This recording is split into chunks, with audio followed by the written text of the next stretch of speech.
Me thirrjen e parë publike 4,5 miliard, ndërsa me të dytën 13,8 miliard denar, komunat kanë marrë për realizimin e projekteve që janë në interes të qytetarëve, e që para se gjithash janë nga sfera komunale.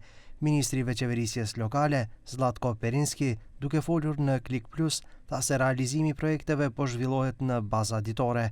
Perinski pohon se parat janë disperzuar për më shumë se 1116 projekte, ndërsa mjete kanë marrë pothuajse të gjitha komunat në shtet. Преку првиот јавен повик дисперзиравме повеќе од 4,5 милиарди денари за реализација на 288 проекти. Преку вториот јавен повик им ставивме на располагање 13,8 милиарди денари на општините за реализација на 828 проекти.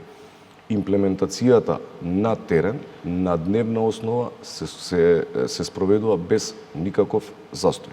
Por para do të paguhen në faza, përkatësisht nuk do të transferohen paraprakisht në llogaritë e komunave ose të realizuesve të aktiviteteve ndërtimore. Sipas vendimit, para do të paguhen pas çdo faze të përfunduar të një pjese të projektit, gjithçka me qëllim që projektet me të cilat komunat kanë aplikuar për para të përfundojnë.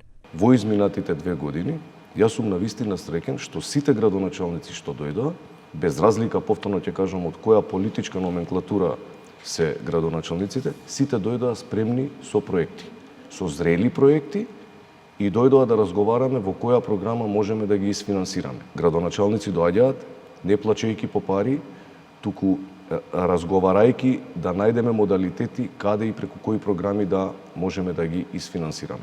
Ministri thot se komunat në nivel vjetor humbi nga 80 deri në 100 milion euro, për shkak se në mënyrë të papërshtatshme i mbledhin burimet e tyre të financimit. Kjo shifër sipas tij është vështirë e qëndrueshme edhe për një ekonomi më të fuqishme se ajo e Maqedonisë së Veriut.